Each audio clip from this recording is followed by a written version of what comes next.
Here.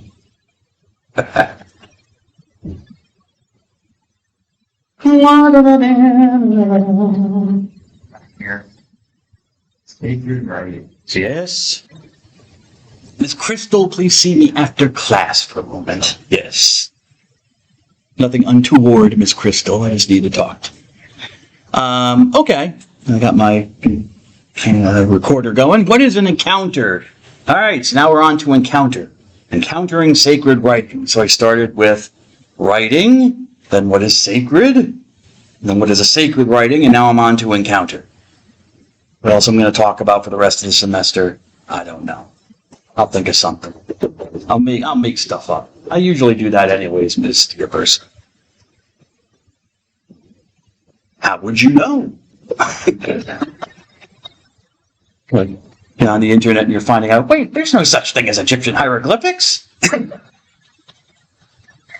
Send me a quick email. Hello. Encounter. All right. Oh. No stuff. What is an encounter? Well, we had a reading. Hopefully, I have a quote here, so I guess it's from one of the readings. I think it is. Kevin Rusin. Could also be Rosen, but I'll say Rusin.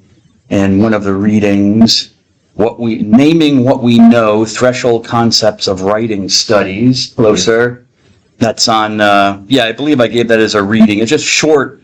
Actually, it's short little readings that various people wrote about different aspects of writing, and Rusin wrote about writing as a social and a rhetorical activity. Hopefully, maybe you've taken a look at that. And maybe. And according to his writing,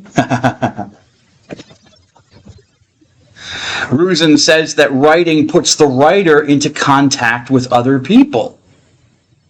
I guess that makes sense. I mean, so writing by itself, the act of writing is kind of already social or socially directed, don't you think? Don't you think? Ms. Colony, what do you think?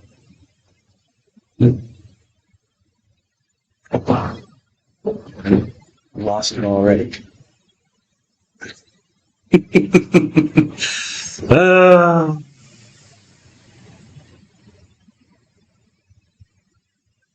She sees you.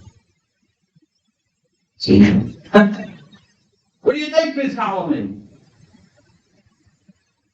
No. About what? Do you think Rusin's right? Writing is inherently a social activity.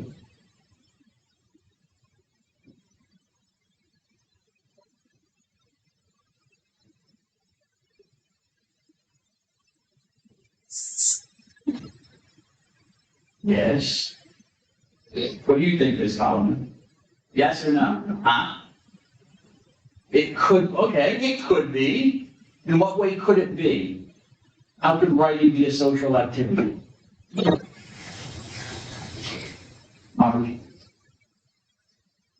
Oh, you did that? Oh, yeah.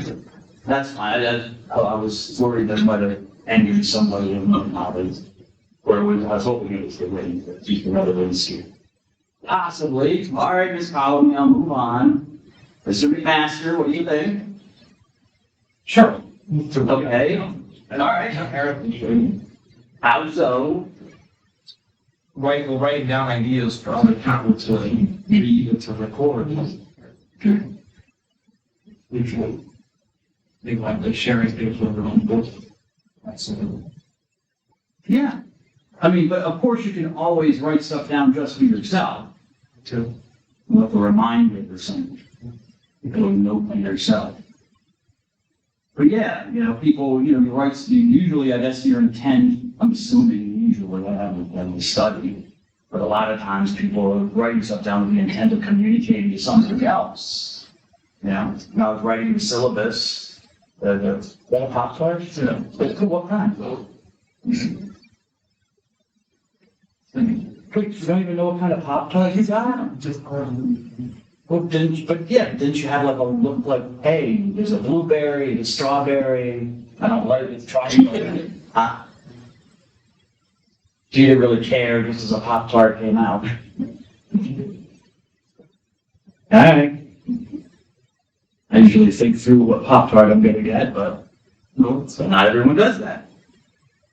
I have to adapt and see. Like when I was writing the syllabus, yeah, I was doing it for me, because I had to get it done. But I had to constantly think like, I'm not writing this for me, I'm writing this for a group of people with different minds and different understandings and stuff like that. So that's why it takes so long. And people just think, you can pump it out, and you can't. I mean, I could, but, there'll be all sorts of questions. So yeah, that's why it's kind of so long and intricate, is because I'm trying to address just about every question or misunderstanding there could be, just so it's clear. And I still miss stuff.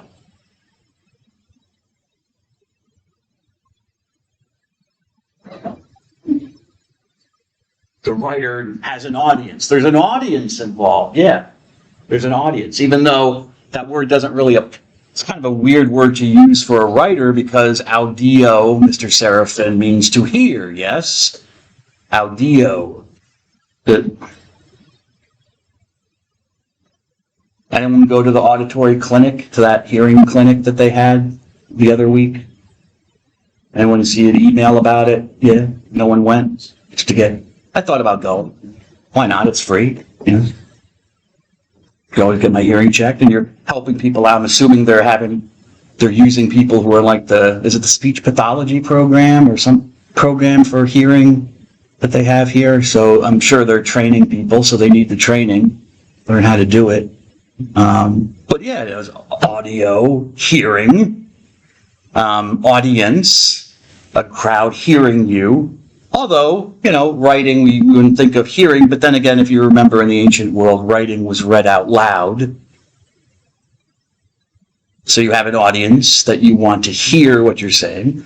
So yeah, I think that's true, that you have a group that you're writing for. So it's all, that you don't know, right? You don't know, if you're writing a book, for sale or something, you don't know who's going to buy it. You might have an idea of who the audience is, the kind of people who are going to buy it. So it's a love story or an action book or a horror book or something, a zombie book or something. You kind of you know what type of person you're writing for, but you haven't met the people who are buying your books necessarily when you're writing it. But they're already there in a sense, Mr. Wojciechowski, looking over your shoulder, guiding you in how you're going to write the story. Oh, I got to throw this in, People love this in love story. They want this in a love story. Or this is a zombie book, so there's got to be gore and guts inside. I know I got to throw something explicit in right here, something like that. Whatever. You know what the audience wants, even if you don't know the audience. But it's already a social act, even though you're probably writing alone. So there's a social nature to writing that goes beyond. Of course, there's a social nature as well in the writer's head, because the writer comes from a certain context and is bringing all sorts of his or her experiences. A lot of times writers will base characters on people that they've known. Sometimes you can tell. Maybe they want you to tell. Or the experiences of things that have happened to them. If anyone's a writer or an author, a lot of times, the author will say, oh, I think there's a book in this. What do you mean, a book in what? Well, what just happened to me, I was on a cruise ship during a hurricane. Someone had a heart attack and died or something. That made me think about, wouldn't it be cool to have a murder mystery on a cruise ship during a hurricane? People, all of that going on in the back. I don't know. But maybe there's a book in this. So there you go. You're bringing your social experience already. The people before you who inspired you, motivated you, maybe encouraged you to write the book, but gave you the experiences on which you might be basing your writing. I mean, a lot of the stuff that I want to write, I haven't written that much. I mean, I have written a lot, but I haven't written, published stuff. A few articles and stuff like that. But, a lot of the stuff that I wrote was motivated by other people. They pissed me off. You know, that's what motivates me, you know? I'm gonna write something to say how great things are. Much things. No. No, but it's true. I mean, I was like, something was going on, or there was some issue that was going on in the church, because I'm a theologian. I thought people were misrepresenting things, or at least not treating certain topics fairly in how they were discussing it. They weren't giving everyone's point of view, or at least not my point of view. They were, and in some cases, that's, by design. They ghost you. So they don't even discuss your point of view. And that pissed me off. I'm like, I want to hear the other side of this. Or why doesn't anyone ever address this? Or they do address it, but I don't think they maybe address the issue fairly, So years later, I wrote something, eventually, when I got around to it. So there's that social aspect. Now, the people, they don't know that they motivated me to do that they encouraged me in a manner of speaking to do it, but they were there in the back of my mind already, as well as the people in the front of my mind who I was kind of writing the book or the article for. Maybe I should send this to the Vatican, so the Pope might just somehow fall into the hands of the Pope, and he'll read it, and he'll do what I want him to do. Anyways, so there are countless people involved who have shaped the writing. Okay, even the people that create the simple technologies Ruzin talks about, the technologies that we use, the computer hardware, the word processing software, the keyboard, okay, the pens that we use to write down our ideas and record our ideas, all that kind of stuff. And those are created by other people as well. I haven't created them. These technologies didn't just materialize, and I didn't make them. They were made by other people for me to use to then express my thoughts. So there's a social aspect there, an encounter, if you will. So yeah, I guess Ruzin's main point, the point he's trying to convince people of, is writing is already social. You're already you're not just, God bless you, you're never just talking to yourself. Even if, like Mr. McMaster, if I were to write, make a little list for myself of, okay, I got to say this during class, I got to say that like this, my notes, these are to remind me what things that I need to say, or I think I need to say. I write a little note on a piece of paper or something. Someone had to make that implement that I used, the pen, pencil, whatever I used to type it out, or to type out the text on my phone. I didn't make the phone. That's a product of some other, number of human beings. It's an artifact, yes, and a technology, okay, but it didn't produce itself. So even if I am just writing something for myself, making a little note in my phone about a meeting that I have that I need to remember, but it's for no one else, really, there's still a social element because there are others there who make it possible for me to do that, who've made it possible. So even with texts, there's an encounter. We're dealing with persons in some way. Usually indirectly, but we're dealing with persons.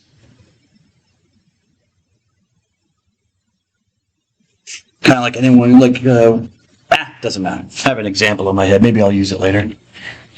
Where am I? Okay, yeah. This is a quote from his article. Not exactly what I read. I was reading a little bit. Who would like to read this? This is from this little short article that Ruzin had in the book, Writing is a Social and Rhetorical Activity. Would like to read this snippet from his writing.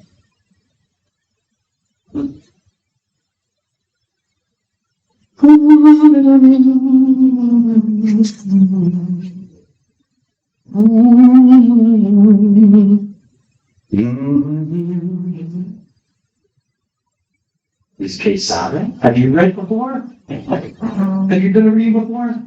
I don't know, so it's okay. Okay, go ahead. Thank you. Writing puts the writer in contact with other people. The social nature of writing goes beyond the people writers know upon his face about. It also encompasses the countless people who have shaped the genres, tools, artifacts, technologies, and places letters and the that they address the needs of their art. All these available means of perception, critique of when we write have been chased by and explain the views of many others who have left their ability and inform our views of those tools, even if we are not aware. We say, I am writing an email or I am writing a note, suggesting that we are composing a moment with complete boring, Yes. when in fact writing can never be anything but a social and developmental act connecting us to other people across time and space in the attempt to respond authentically to their needs and audience. Excellent. So that's the main point that I've underlined. Writing can never be anything but a social and rhetorical act. Why rhetorical? I mean, rhetorical means like talking or making an argument. But I don't remember that aspect of his argument, to be honest, of how he proves that it's rhetorical. It seems to be more showing that it's social. But I guess rhetorical in the sense that it's meant to communicate. Well, whatever. But my emphasis is here on the social aspect, because we're talking about encounter. So yeah, it can't be anything but social. All right? And it creates an encounter. Socius in Latin means someone who's a friend. It can mean a friend or a colleague or a comrade, someone who's even, just someone you know and are familiar with. Okay? It could be a very close relationship. It could just be, like you're my socii. I know you're my students, but I know you as a people would have experienced you more closely than just seeing you down the street and not knowing who you are. But yeah, writing has that character of connecting us to someone we don't know. It creates an encounter with another person that we don't know. But we kind of get to know them from their writing, You read the person's writing, you're like, man, this guy's a real jerk. Have you ever said that when you're I have. Sorry, I shouldn't judge, but, just sometimes, the person's writing rubs me the wrong way. Sometimes the person talks too much about himself or herself or justifies what they do. And other people, you read it and just very boring. And maybe that's just the way the person is, long-winded like me and talks about a whole bunch of things nobody cares about. Some are exciting, they're exciting writers and stuff, but then you meet the writer, and maybe you had a book signing or something, and the person's nothing like you would have thought, think about that. It's like when you meet an actor or an actress that you've seen, in the films and stuff, and then you meet the person, if you're able to meet the person, it's like, wow, he's dumb as a post. But he plays brilliant people in films. Or she's really brilliant. Marilyn Monroe. You ever hear of Marilyn Monroe? Anyone know who Marilyn Monroe is? Do you still know who Marilyn Monroe is? Does anybody? Candle in the Wind? Anybody? No, some of you do. God bless you. All right, so some of my pop culture references. But she was brilliant. She'd sit around reading philosophy, Aristotle, and stuff like that. Not that she shouldn't have been brilliant, but that wasn't the impression of her. People saw her as the blonde bombshell, this platinum blonde, very pretty woman, sexually attractive. And in the films she was in, she always played like this kind of ditzy woman, as women, beautiful women are supposed to be, ditzy and not that smart. And it's like she was not that if she wasn't smart, who cares? Because if she's still a nice, beautiful person, who cares if you know a lot of stuff or don't know a lot of stuff or whatever? But she did. which surprised some of her male colleagues. She didn't fit the mold of what they saw, but when they encountered her on the film, thought, oh, you encounter someone in a book the same way. You might think, wow, this is a really cool book. And then you go to a book signing and it's like some little old dude, little old dusty, ancient little guy, bald. It's like, and he's writing all these books that maybe, you obsess over and think are so cool, or the guy's a total dork, he's not cool at all, but you love his books, maybe comic books, superheroes or something like that, whatever you like. Or he's a complete bigot. I remember once I listened to an opera. I like opera. It makes me feel smart. That's, but that's beautiful as well. I like it. But there was this opera, German opera, beautiful little opera. I'm trying to remember the guy who wrote it. Not a famous opera composer, but a German guy. I listened to the opera. It has such a beautiful message of forgiveness in the whole opera. It's a guy, basically it's all about this guy who gets screwed over by another guy and ends up being sent to jail falsely for a long, long time. Finally gets out of jail and bumps into the guy who screwed him over and forgives him.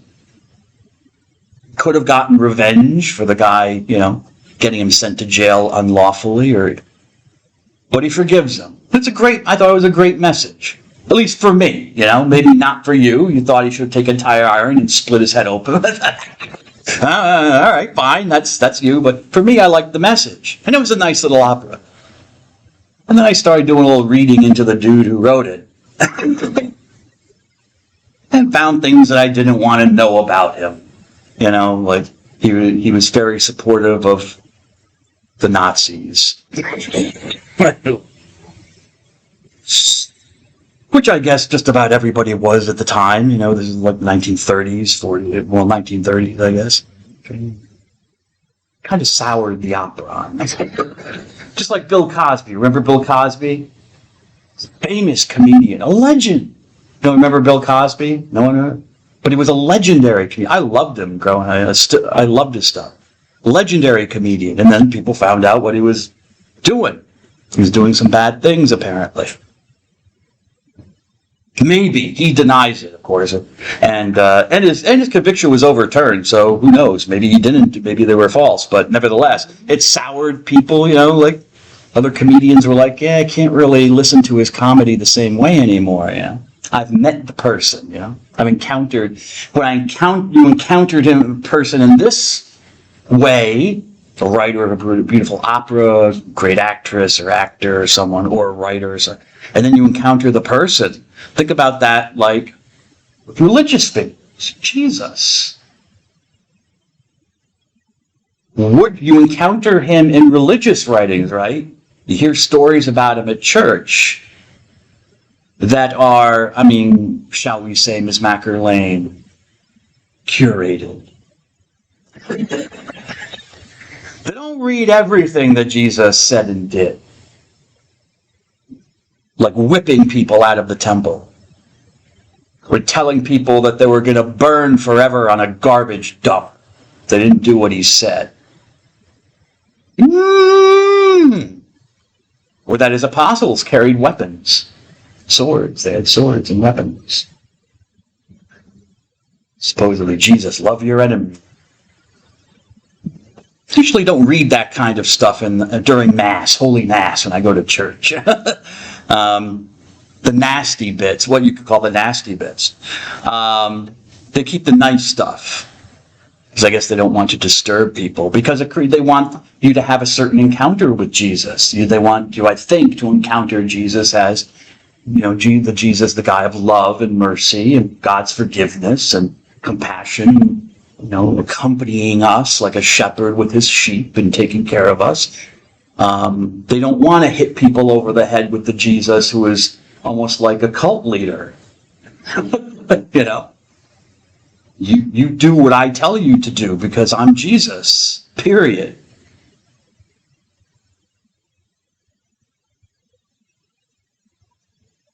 What if you met Jesus? You've maybe read the Gospels, I don't think I have you read from the Gospels in this class, do I? I forget. Let me see. Hold on a second. I printed out the reading. I know it will come in handy. Let's see here. Yeah. What is an encounter? Oh, yeah. Read from the Gospel of Matthew, chapter 28, Luke 24. I should mention these things. I forget sometimes what readings I've asked you to do, but I don't have to ask you to read a whole book. I do in Christian Faith. You want to read, you will read the whole letter to Titus, but that's short. But I don't have you read the whole Gospels. But, if some of you, maybe you've read the Gospels yourself out of curiosity. Has anybody? At least one of them? I'm not trying to judge anybody or put anyone on the hot seat. Does anyone want to volunteer just so I have an idea of how much knowledge is out there? Has anyone read, maybe not a whole gospel, but you've read parts of it? Parts of it, Ms. Crystal? Do you remember which one? I can't remember it. Okay. Ms. Snyder? Well, do you remember which ones? Okay, Mark? Oh, that's funny. Mark is rather short, but Psalms is rather long. So you read at least the Gospel of Mark. Anybody else? Matthew, Luke, John?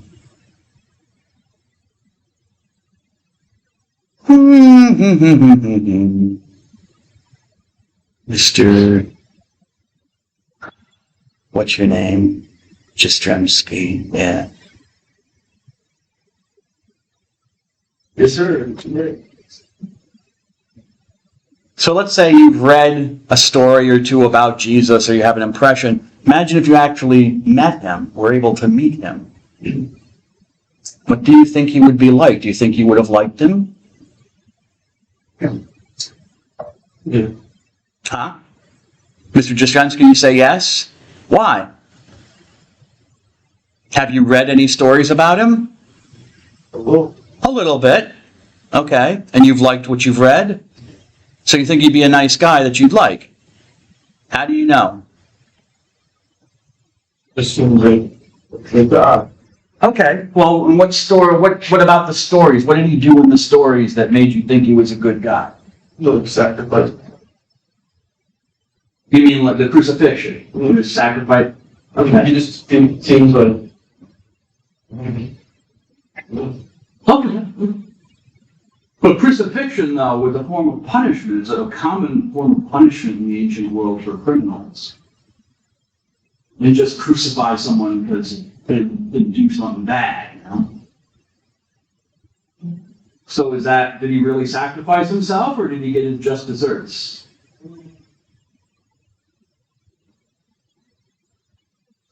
Because that means he was a criminal, yeah?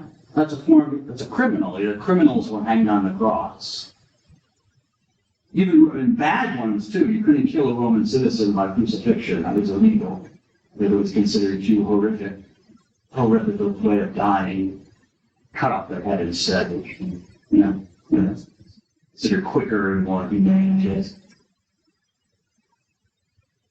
But if he was punished as a criminal, doesn't that mean he was maybe not a good man?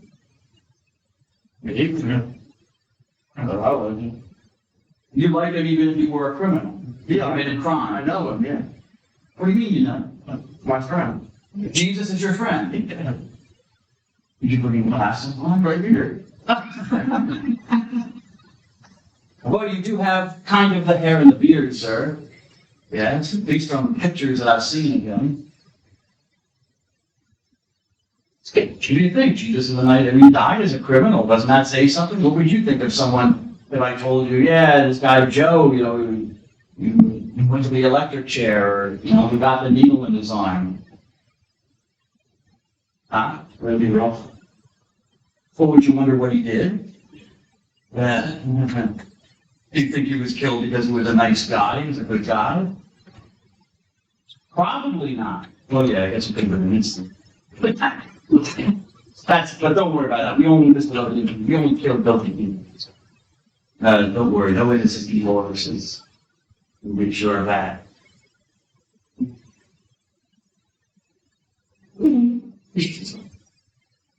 Okay, he was willing to sacrifice himself. Okay, I guess any criminal.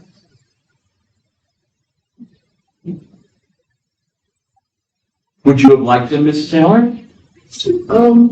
Yeah. You would have.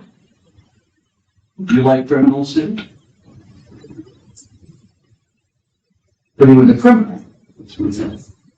What does that mean? He's doing something bad. He saved us. He saved us. How did he save us? Again, with the sacrifice. Again, with the sacrifice. That's not your interpretation of he was willing to give himself. But that means that he was killed unjustly. You think he was killed unjustly? He didn't commit the crime? He wasn't claiming to be the Messiah? Claiming the Muslims. Well, can't have it both ways. You're claiming them to be the Jewish Messiah, which was treasonous and was a crime under Roman law, which made him a criminal. Like he didn't do anything bad. Huh? He didn't do anything bad. He didn't do anything bad. Oh, really? Whipping people is not a bad thing. Getting a cord of rope and throwing people's tables, over and getting violent in the temple. That's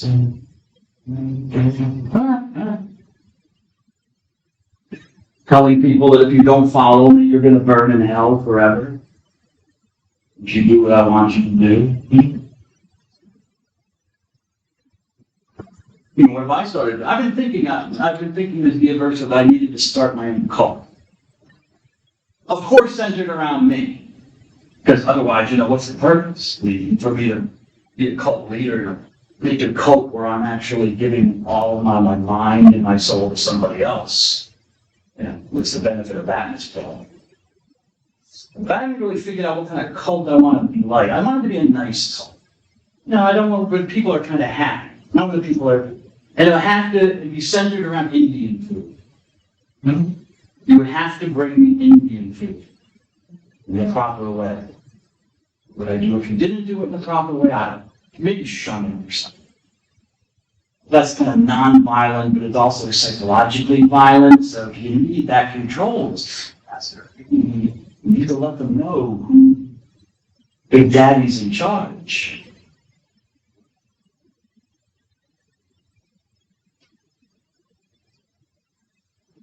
I'm working. That's why I teach here. You are my guinea pigs. And hopefully I'm gonna get some of you.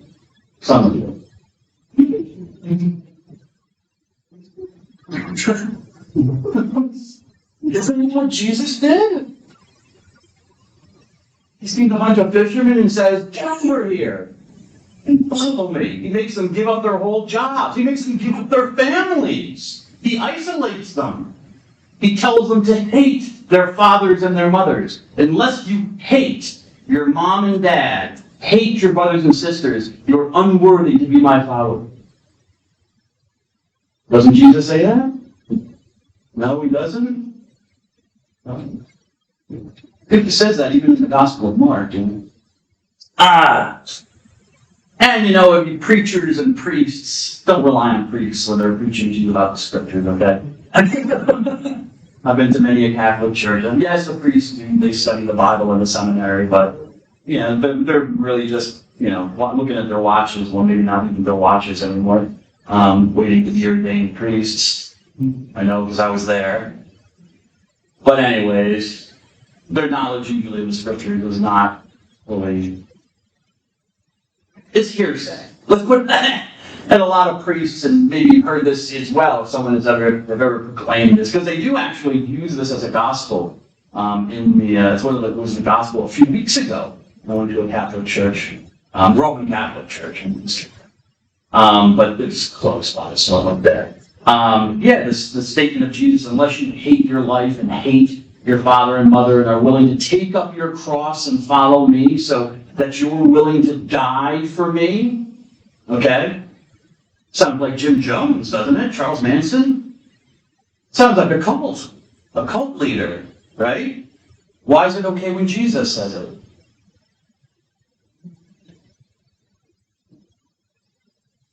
And then the priest gets up there and he's like, well, we have to understand that the word hate in Greek and hate in Hebrew, usually they go this route. In Hebrew, hate means to love less.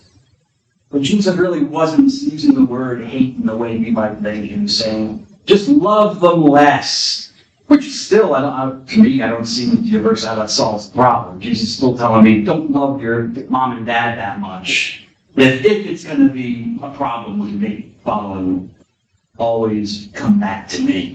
Still sounds like a cult leader to me. It's like Jim Jones, Isolating. Total control. To the point of getting them to die for you. Drink the Kool-Aid. Cyanide it. Carry your cross and follow me. Well, no, the word means hate. It doesn't mean love less. Even in Hebrew, it doesn't mean love less. I've studied that. PhD and part of his biblical studies. It means Jesus, it's hyperbole. Yeah, I don't think Jesus means it literally. Jesus, all you have to do is say, well, Jesus speaking hyperbolically, he didn't, obviously, you can't hate you, because he's a Jew, and he accepts the Jewish law, and God's, one of the 10 Commandments is to honor your mother and your father, so, come on. If you want to be tough, you can't, so even if you take it literally, there's certainly no restriction, so that means that, and you can't pigeonhole Jesus or any speaker and say that, they can only mean one thing. You don't know. You have to think about it. Okay? So no, I'm not saying Jesus said, literally hate. But still the message is the same. Okay? Certainly be respectful to your parents. But if it comes down to a decision where your parents are telling you you can't follow Jesus anymore, you choose me over your parents. So it still comes down to the same kind of message.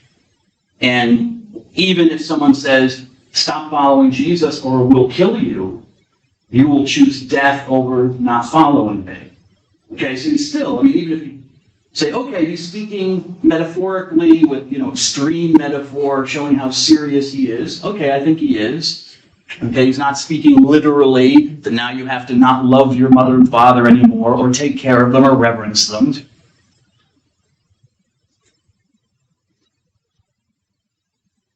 So do you think you would have liked Jesus if you had encountered him personally?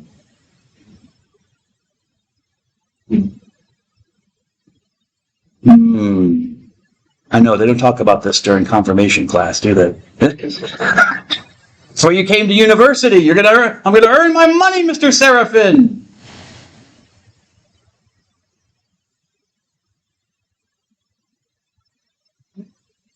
Why do you think Mr. Seraphin, how do I know these things about Jesus?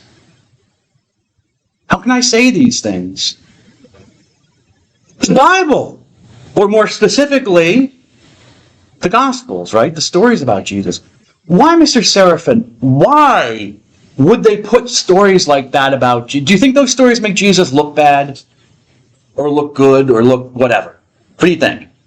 Some of them. Some of them what? Some of them make him look good, some make him bad.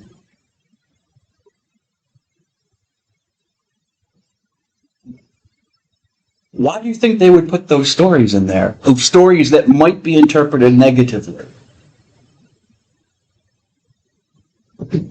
Why not just keep all the good stuff where Jesus looks like a really nice, merciful, compassionate guy? Not some lunatic or cult leader.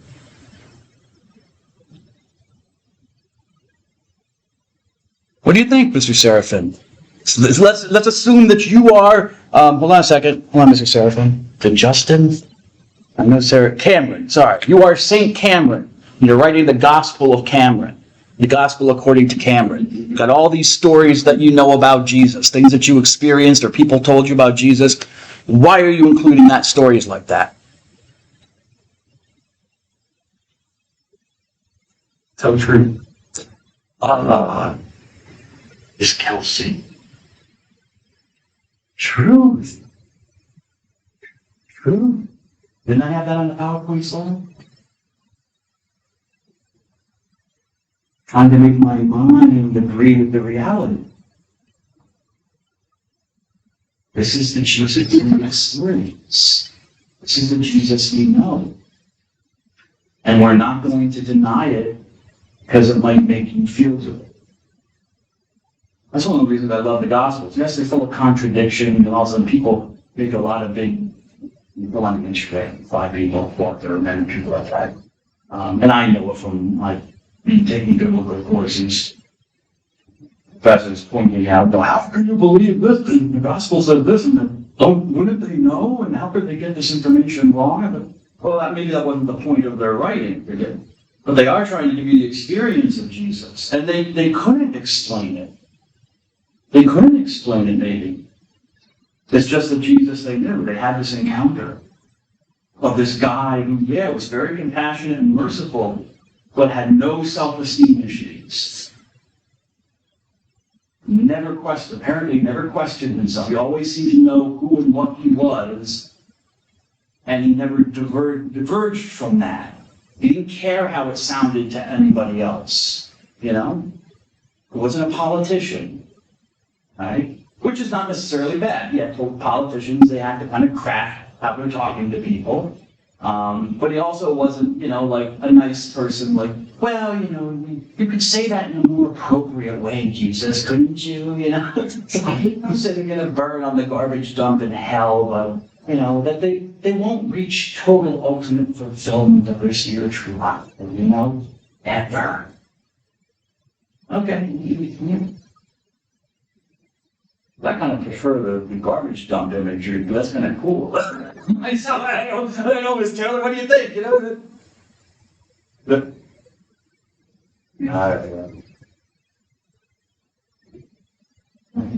Am I allowed to give homework?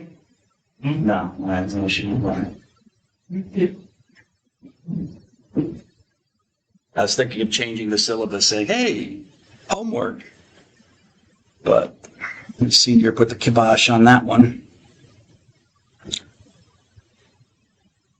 So, but that's what you really want, don't you, with an encounter? You want it to be truthful, don't you? Like if I met the guy who wrote that opera, and he comes and he's like, "Heil Hitler!" I'm like, oh, Lord. But I'd want to know that about him. It would make me feel bad. But I can't unknow it anymore. But at least I know that about him. Because he's a human being, and human beings are not the devil, okay? They're very bad human beings, and human beings who believe very bad things, in my opinion. But, it does make me aware that that's now how I can interpret, his writings or whatever, And the same thing, I think, with Jesus. Would I have liked Jesus had I met him? For me personally, no, I don't think so, if I'm honest.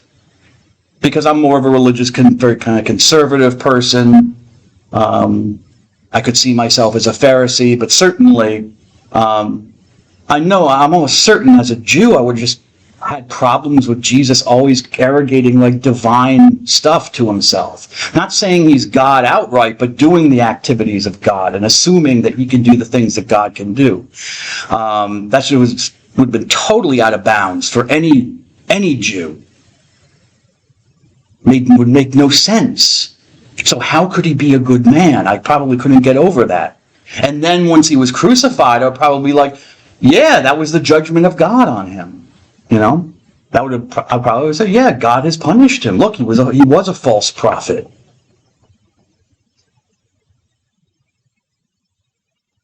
All right. So in an encounter, we're meeting people.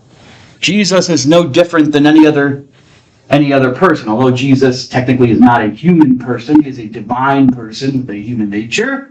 But this is a picture of all sorts of human persons who also have human natures. Look very different. Almost none of them looks happy. But there you go. Where's the happy society? I don't know. It's like nobody seemed like he or she is happy, like, to be alive, just, hey, you're alive, man. Is there anybody smiling? No, man. Well, they're all going to work, I assume. Persons, a living thing that exists completely of itself as an individual with a rational ability. These are persons. And they're all different, even though they're the same, right? A person, a persona. It's a living thing that's an individual. It has individuality. It is itself.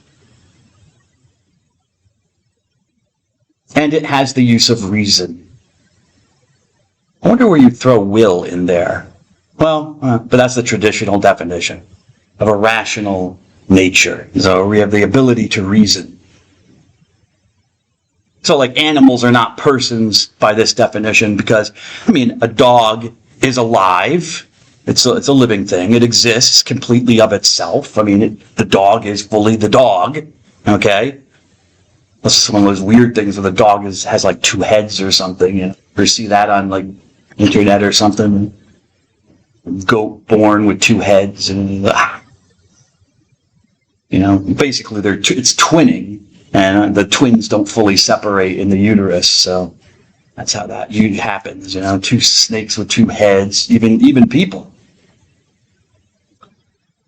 But they exist of themselves individually, a dog. But the dog, I would say, doesn't have a rational ability, at least not a human rational ability. I would have, just from having been around dogs and cats, there is some reasoning there. My cat knows how to push the door open when she wants to come into the room to be with me, which is often, And then if I close the door, she, of course, wants to go out. She knows when it's time, usually when she'll get treats. At the end of the day, my mom will give her treats. Because she'll be all over my mom, It's time to have treats. She knows. The same with dogs. Dogs are trainable, more so than cats, I think. So there must be something going on in the brain of that kind of animal, and in other animals as well, that they do have to be some, I'm not going to say they can't reason in some way about how to do things, but certainly not on our level. It's one thing to teach a gorilla like sign language, but then you've got like a little 2 or 3 year old who's just picking up human, whatever the language is. Remember we talked about various language groups and stuff like that. No matter, incredibly complex languages. Lithuanian, which is an Indo-European language. It's actually the closest, linguists believe, to the early Proto-Indo-European. It's very close, very complicated grammar.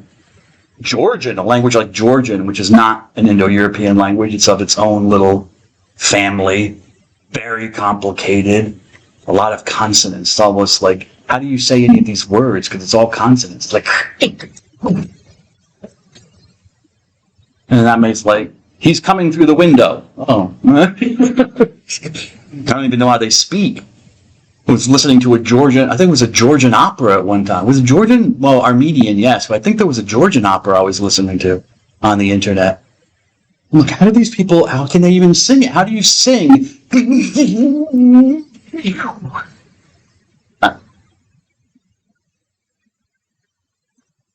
yet, you got some little kid, I can't understand it, Miss Kelsey, but you got some little 2-year-old, 3-year-old who's like, bam, bam, bam, speaking these complicated languages. And some gorilla, 10, 15 years of training Coco knows like 300 signs in sign language. Great Coco. But little Tammy is still like 500 miles ahead of you, 1,000 miles ahead of you, Coco. There's something we got that they just don't got, even though we're related way back when. So a persona is a mask, actually, from Latin, I mean, it was a mask that actors and actresses would wear during the play. Okay, they didn't put on makeup, they had masks of their characters. And so they would hold the mask over their face as they were saying their lines through the mask. And so a persona, you came to identify this aspect of us, that we have this inside, this interior life, but then we project it out like an actor or actress through our persona, our mask. Okay? So you don't know what's going on in my mind, Mr. McMaster. Thank God. Only good things, Mr. McMaster, you know. Unicorns and puppy dogs and kittens. But you don't know what's in my interior life. I don't know what's going on in your interior life. But then you project out a persona of maybe who you want to be. You learn this in psychology. If any of you are doing social work, I think it's Anton Adler, the psychologist, came up with the idea of not self-image. Was it self-image? But that doesn't sound right. Another well, whatever. I think he talked about armoring, that we wear different armor around our, or maybe that was Reich. Anyways, we have armor around us to protect us, but also to present how we want to be to the world, our persona. So a person is rational, has the use of reason. It exists as what it is according to its nature, and it is individual. It is what it is as a whole. Okay? In our case, we could also add separate, because we're separate. We're not just, we all possess the same human nature. We're all human, even though we look very different from each other and act very differently. But we seem to recognize that we have a commonality, a common nature, but we're still separate. You know, you can't have my humanity, I can't have yours, your human nature. It's separate. They're separate. Okay?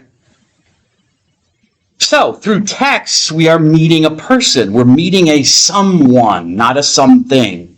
You're not meeting the book per se. You're meeting a someone. Because again, the book didn't come from nothing. And that applies even with generative AI today. Still, someone made the algorithm. Or I shouldn't say someone, but a whole group of people had to come up with the algorithms for it to scrape the internet for information, to put it together logically, rationally, okay? So, I mean, yeah, it creates this illusion that you're kind of talking to someone, but you're really not. That's what makes it, I guess, so dangerous with the suicide here on the news about people talking to AI, DeepSeek, or ChatGPT, and talking about suicide. And people, okay, you know, and then maybe they go do it, you know, because, I don't know, whatchamacallit, Copilot told me that maybe, you know, hey, weighing all the options, Miss Crystal, if your life does suck that bad, you know, maybe you are better off dead, right? And so, you know, so people sue Microsoft or sue whomever. But that's, I think, and I like it. Yeah, it's totally destroyed education. I know that. It's destroyed education. Education is never not going to be the same, certainly, because no one's going to do any work. You don't need to. You tell AI what you want to do, and teachers are as bad as students. So I'm not blaming, you know, students for writing papers. Teachers write lesson plans using AI because it's saving time, you know, so they're not doing that intellectual work. But you also don't have to know anything. You just read from the paper. You haven't done any research of your own if you're a teacher. Looked at the books yourself, looked at stuff, actually thought about it while you're writing it. You just read. Okay, fine. Makes your life easier and your job easier. But now I saw, like on CNN, I think it was CNN or BBC, a news story about an AI generated actress. Who is referred? Oh, Emily Blunt. That's what it was on BBC. Oh, Emily Blunt. Oh, yes. I saw her in old mystery back in the 90s before she was famous. You can find it if you have like BritBox on your streaming or Acorn. It was an old Hercule Poirot mystery, Agatha Christie. Death on the Nile. Great mystery. And it's a good version of the book. I read the book. Must have been. But it's a good version of the book. And there was this Emily Blunt, very young. Emily. Now how she's grown is weird just to see these people. They're like, it's like Emma Watson, you know, she's like 30-something. I remember when she was a little kid in the first Harry Potter. She was approaching middle age. Oh Lord. Poor Emma, they'll never grow old. Please, Emma. Anyway. Yeah, some response, Emily Blunt made some statement. She was pissed off because they came up with some AI actress. You know, some image of person speaking. Yeah, I mean, why not? I mean, it's a business, Ms. Quesada. It's a business.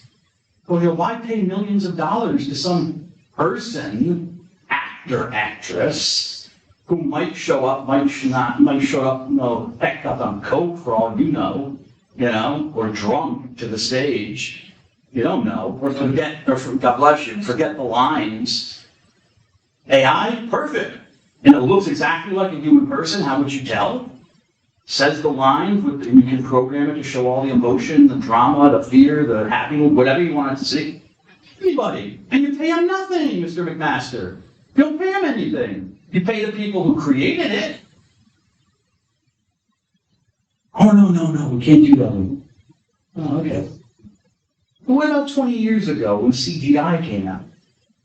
And you didn't have to build sets anymore. You just had to have one big, barn-like building with all the green screens and stuff like that, and put little nodes on people's bodies. And come in later and do all the computer graphics, right? No one had a problem with that. Why were actors not pissed off with that? You were taking away work from the builders who would have to build the buildings for the set, right? Well, they learned code. I doubt it. You'd find another job.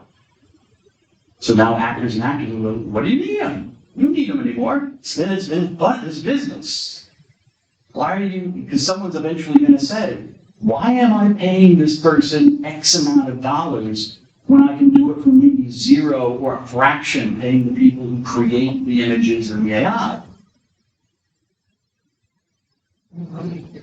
So it's not just education. I think it's going for everybody. Or a lot of different people. Interesting, but we'll see where it goes. That's all right, George Carlin, the comedian, said that when you're born in America, you get a ticket to the circus. Or when you're born in the world, you get a ticket to the circus, Libids. When you're born in America, you get a ticket to the front seat. And I'm just sitting there in my front seat with my ticket, watching what's going on. We're meeting someone, but you're not meeting someone with AI. Although you are kind of, because ultimately someone composed the algorithm.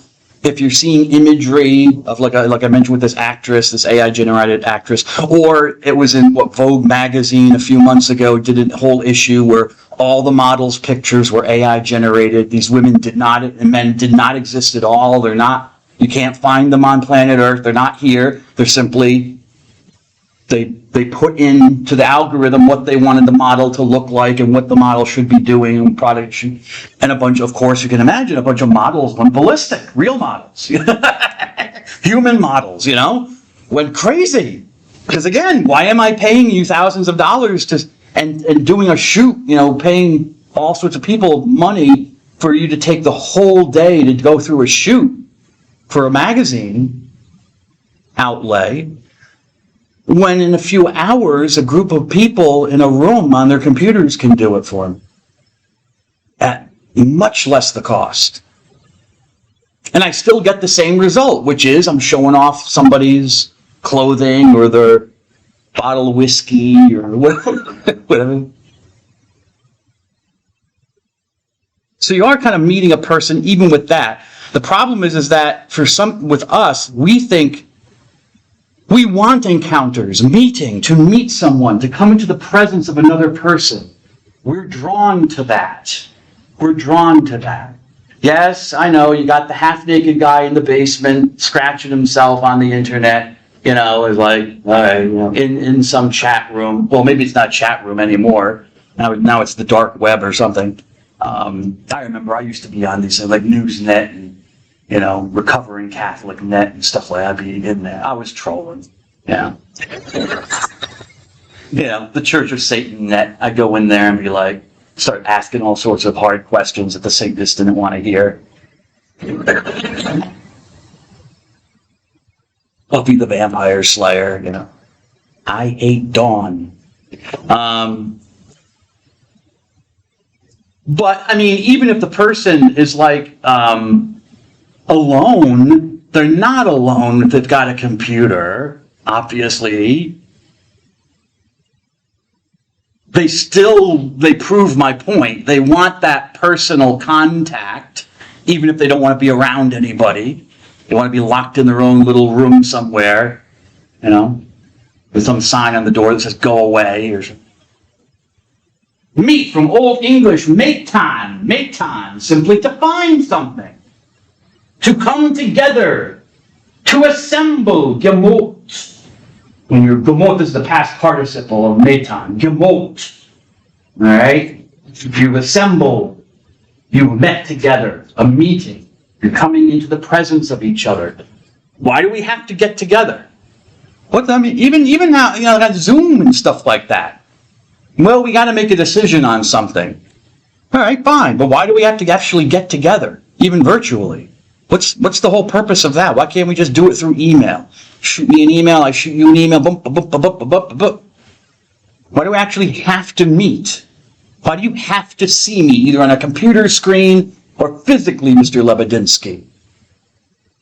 Same thing with this class, Mr. Lebedinsky. Wouldn't it save you time and money if you could just be wherever you wanted to be and watch me and do my lecture and you watch whenever you plan it? Yeah. Why do I have to take attendance? What does it matter that we meet? Are in the presence of each other? Well, we want to have an encounter. For some reason, that's important. Just remember, just to go back, I know I've beaten AI to death, but that's the problem, is that we want the encounter, so we find it anywhere we can, with our pets. I love my cat, but I know she's not a person, and I'm not going to marry her. She's female. Well, not I guess that matters. Sorry, I spoke too soon. And, I'd have to ask her. I don't know which way she goes. She might not be interested in male cats. I don't know. I shouldn't assume, should I? Just because she's female. She might reject me, Mr. McMaster. Barking up the wrong tree, Maddie.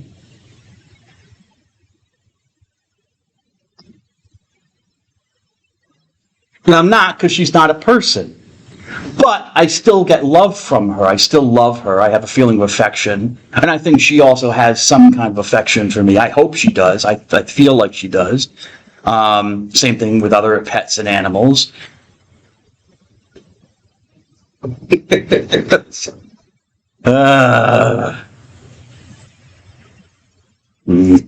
Anyways. So we look for that connection. So I can understand why people think, like if they're talking, especially if there are images, there's imagery of a person talking to you, it can sometimes be very difficult. You can start to blur the line and think that you are really talking to someone who has feelings for you and cares for you. And it doesn't. It's a bunch of images and algorithms. But we want that. Catechism of the Catholic Church. Let's see if I put this on the PowerPoint. No, I did not. All right. Is it from the reading? Maybe it's from the reading. Let's see.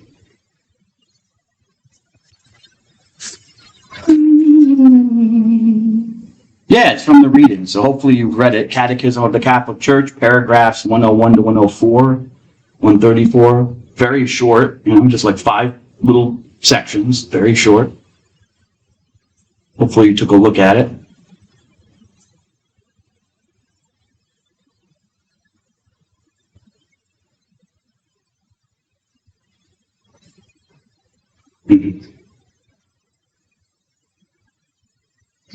Catechism of the Catholic Church. Well, the very first section, number 101, God comes to meet human beings according to our abilities.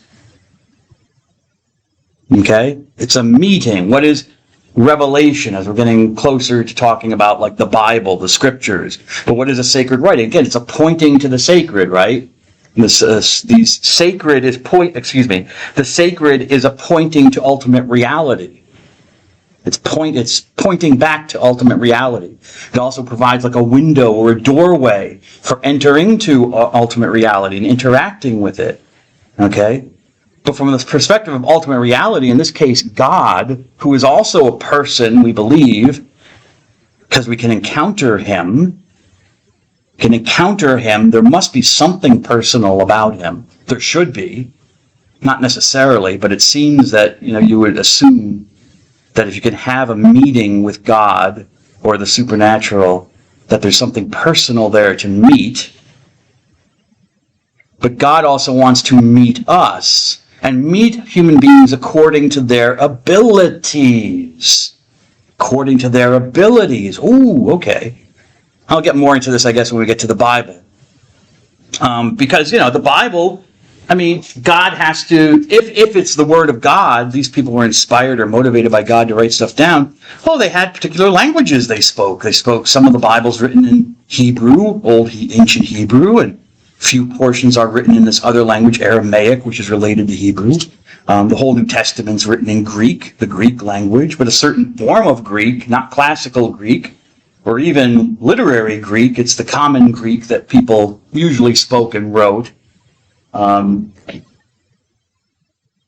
it's not maybe exactly as how people spoke it. It's still a little more complicated.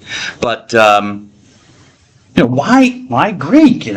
Why that language? Why not Latin? Which was also a big language with the Romans, who were at that time were under the control of the Mediterranean. The Greeks weren't. Greece was a nothing place at that time. The luster of its reputation was long gone. The Romans have been in power for hundreds of years, speaking Latin. So why Greek? Hebrew I can understand for the Jews, but, the Hebrew that's written, eventually the Jews couldn't speak that anymore. They didn't understand old ancient Hebrew. They spoke Aramaic, a lot of them.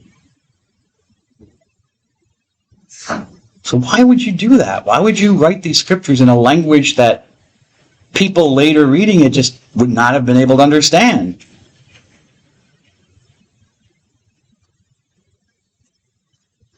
What do you think, Miss Snyder?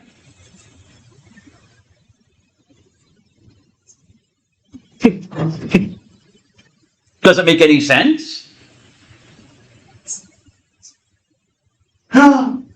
They were spoken at the time.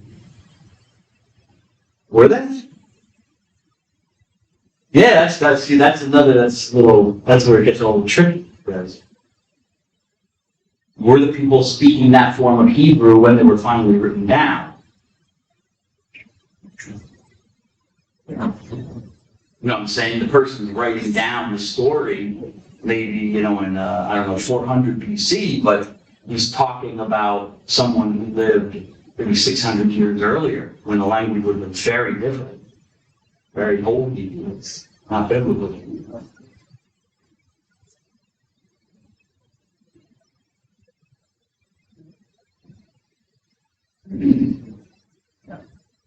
Oh, you never touched your chips. Did you have any of your chips? Or you did? Okay.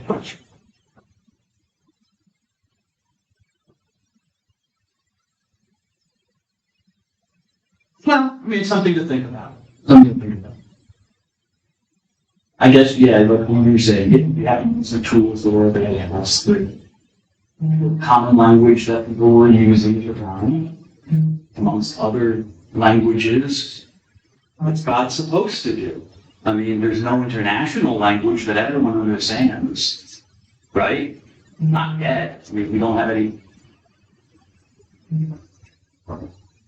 Esperanto. Any Esperanto fans?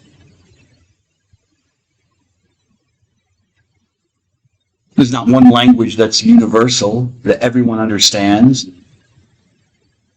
So what else practically would a god or anything have done to get his message? I guess he has to make his encounter, to have a meeting. Okay, he has, I guess, to use the tools that are available. If the person is speaking a form of Hebrew at the time, that's what he has to use. Even if, of course, God would know, I would assume, 1,000 years later, the Jews are not going to be speaking that form of Hebrew anymore. And the sacred writings, it'll make an encounter through the sacred writings more difficult. And people will also know the history. I make references all the time to movies and television shows and stuff, other historical events that I remember, and you don't know what I'm talking about, right?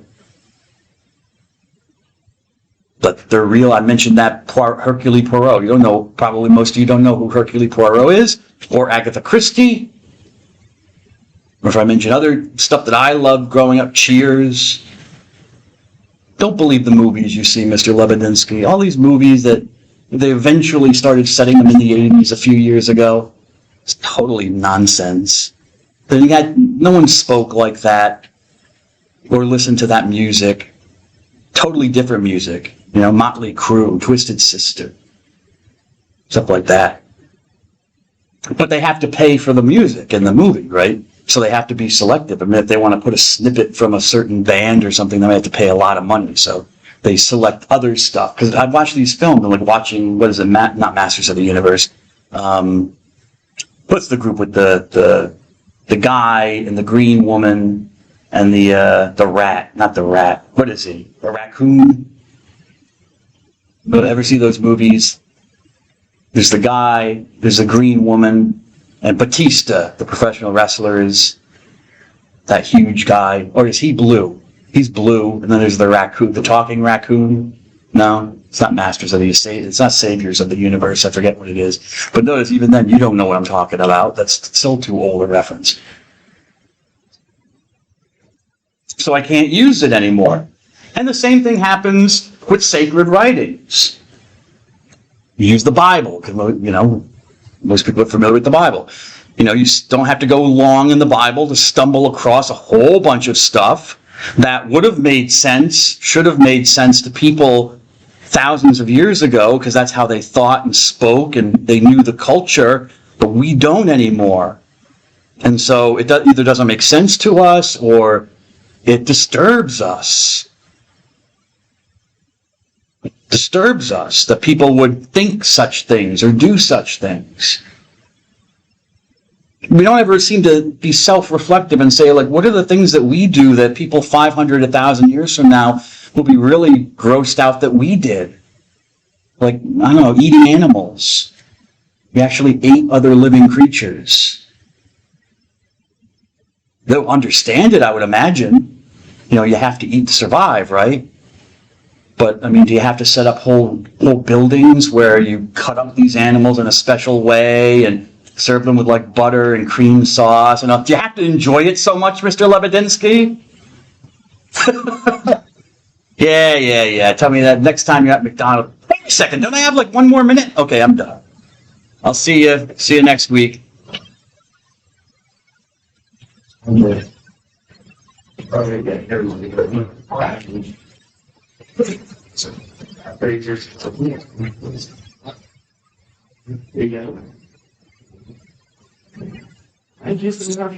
a good day, sir. Ben, have a good day, sir. Good day, yes. Good to see you, sir. See you, Mr. McKillop. Please try. Have a good day. Ladies, good day. Sir, good day. Good day, ladies. Good to have Mr. Barnett. It's good to see you. Good to see you. All right, my friend. When are you going to give me your letter? I just have forgotten about it. All right. I'll send it to you You don't need to send an actual time. Just do it. Just send me because I cannot put anything into place for you until I get it. alright, So please, just send it. Just put it in an email and just shoot it off. okay, sounds Okay. good, okay. Bye. Bye. We got a letter from last. Oh, yeah.